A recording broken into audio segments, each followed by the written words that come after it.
Ndichikutambira zvekare pano paHadzirare 263 pano pachange chikuzivisai manews updates ezvinhu zviri kuitika munyika yedu yeZimbabwe.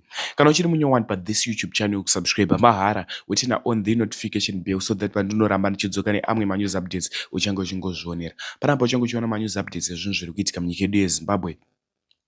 Saka ndatisubscribe ndatilike this video kuti ubatsirikane. Vadika ndine video first video randinaro ivideo remukadzi uyu abuda achitaura mashoko aanga achitaura pamusoro penyika yeZimbabwe. Ende usaskipe this video ndine video rava Apostle Chiwenga pane pfungwa dzavaratidza pamusoro penyika yeZimbabwe. Ende vanhu vese vazoshamisika nekuda kwevideo iroro. Pazvada kutanga kuitira dotanga kuisira video remukadzi uyu wapedza kuriona zvaunofunga mucomment section. Inisa Hatirare ndiri kufamba nenyaya dzine proof dzisina nhema mukati. Vadikanda kusiyai muchiona video wapedza kuona video zvaunofunga mucomment section. Ndanimbone this video. Wauda kuponda vanhu nokuti all what you want to do is to be the Elon Musk of Zimbabwe. Hakuna zvakadaro, hakuna. Kana maona kuti zvamukanya zvakune FM government yenyamabhinya, muburitsei, mudzingei, sada kuswera abhisa vanhu. Tione kuti kana mabhadhara ma-MP, mabhadhara vese vekumasoja, tida kuona kuti unoitonga sei nyika iyoyo. Ndoziva kuti mari iri kutorwa yakawanda. Ndoziva kuti mari iri kutorwa yakawanda. Hapana vanhu vese kubva kuma-MP, even kumasoja vanoramba mari iyoyo. Ndochokwadi checho chaicho. Asi kana matora mari, kana mafunga kutengesa vhoti, aiwa tichasangana pamberi apa. Wakaiswa muparliament nevanhu veZimbabwe vari kushupika. Iwe wakafunga kuti wakuenda muparliament wakunopiwa mari naTagwire kuti murume mumwe chete nembavha dzake dzaEmerson vaite zvavanoda nenyika yeZimbabwe. Tinosangana. Emimi masoja uniform yamakapfeka ndeyedu nenyika yeZimbabwe. Mofunga kuti mimi makukwanisa kutengesa rusununguko rwevana veZimbabwe. Varume, teererai. Ndatadza kana kuti ndisvike kwandiri kuenda. Nekuti zvoni nyaya yandibata yandinzwisa tsitsi yandityisa kuti Tagwirei Mudha Matuke Mangwanya Chadzamira Garwe ndo vavaridzi veZimbabwe. Vana Zimbabwe vakafirei? Chii chakafira vana veZimbabwe? Munditaurirawo nhaye varume. Aiwa akana vana veZimbabwe kana ngatirambe zvinhu zvakadaro. Hakuna kuti nyika yedu inotongwa naana kuda Tagwirei. Kuda Tagwirei uri mpavha. Vanhu havazoti une hutsinye. Wakabewewe kliniki yakereke yaunenge uchivhaira nayo muchechi mako. Uchitaura kuti hanzi vese vari kurwara, varikuda kurapwa, kwira bhazi uye kukliniki yangu. Ikliniki yako. Vakajera bira vanhu nekudzvanyirira vanhu veZimbabwe. Kutora kliniki yakereke momupa nyaya dzekuti ibhinya akazoita sei nokuti mune ruchiva nezvinhu zvamusina kushandira. Kana wine ari kukufurira uchifunga kuti pane pawakatsika. Inini zvangu ndakazvimirira ndiri muZimbabwe. Ine zvandakatsikawo kana ndichitaura. Hapana kwamuri kuenda varume. Hakuna izvozvo. Hakuna izvozvo. Kana varume vese vari kukutya muZimbabwe vasi kukutaurira hakuna izvozvo. Vakajedzwa seregewo kuda Tagwire namai vako vakakurera vachikufuridzira zina nebasa.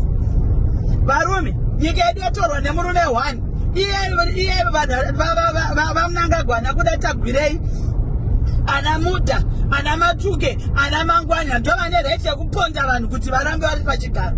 Ndo vane Next update ivideo rava Apostle Chiwenga apo pawabuda vachitaura pfungwa dzavanga vachitaura vachiti president vakahayira Grace Mugabe ndege inosvika kuma 1 million.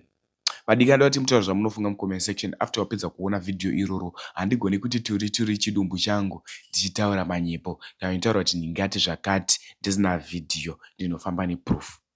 Dakusiyai muchiona video pedza kuona video taura zvaunofunga mucomment section. Panapa uchange uchiona zvinosirisa zvinobatanidza ukama pathis YouTube channel. Ndo news dzauchange uchiona ma-updates ese unomuwanira paHadzirare 263. Much love. Ini ndakanga ndichinzwa mazwi aitaurwa namai Mugabe mazuva mashoma apfuura. Amai Mugabe vane muromo, but vanhu havana kuvanzwa kuti vane muromo. Indakaunzwa muromo wavo. Vava vasingataure zvinhu izvi vachirevesa. Amai Mugabe vakatinda ndiri kuSingapore, saka amai vangu vakashaya. Amunangagwa ava vanondida zvisingaite. because kubva pandanga ndiri first lady taikwira ndege dzakangodaro daro tichipinda nevanhu takangozara tatisingakwire ndege yedu tega. But pandakanzwa kuti mai vangu vashaya ndaishaya kuti zvino ndichauya sei kurufu, aigoshaya kuti ouya sei kurufu, ndege dzakadzamira kubhururuka. But ndakafonyerwa nevandinotaura navo vakati zvanzi naMnangagwa takuhairai ndege kukutorai kuSingapore ichikuunzai kuZimbabwe kunhamo kwaamai venyu. Hama dzangu zvinoshamisa zvakaitika. Ndakahayirwa ndege nyowani yekunana Qatar, the best airlines in the world. Ndakahayirwa a new version yendege. Ndikauya ndege so, ndakagara mundege so kusvika muZimbabwe kuuya kunhamo. Vari kutsanangura maretsi endege iyoyo yakahayirwa Grace vanoti inohayiwa zvekuma 1.5 million. Saka Grace aita sekunge ari kufarira president vedu kuti avo vane rudo. Kana ndimiwo vakatadza here kundahayira ndege inodhura kudaro kunhamo kwaamai vangu. Indakaona muromo pamazwi iwayo. Mazuva ari kunzi vanhu vari kufa nekorera ndo pakahayiwa ndege yekutakura munhu 1.5 million kubva kuSingapore. Saka Grace aiti tinovatenda nababa takaona rudo rusingaite izvaita muromo. Takakuudzai kuti murume uyu anorwara mukati tinonyepa. Onai zvaaita. Munhu ane pfungwa dzakakwana anohayira munhu 1 ndege, nyika yakakuvara zvayakaita izvi. Saka Grace ndakamuona kuti ari kuita muromo but aita achinyemwerera achiti tinotenda baba vedu vaMnangagwa vakandahayira ndege 1.5 million kubva kuSingapore kunochema amai vangu. Kwete vari kurwara ava vatofa zvavo pasina chekumhanyira, but vaMnangagwa vakaona zvakakodzera kuburitsa mari yenyika yakawanda kudaro kuitira amai vangu.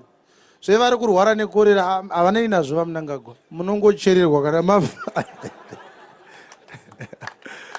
Saka ini ndakaona kuti vanhu havana kuvabata. Vanhu vari kufunga kuti vaivakudza. Aiwa hapana. That was a seriously sarcastic statement. Vari kuburitsa kurwara kuri kuita mukuru.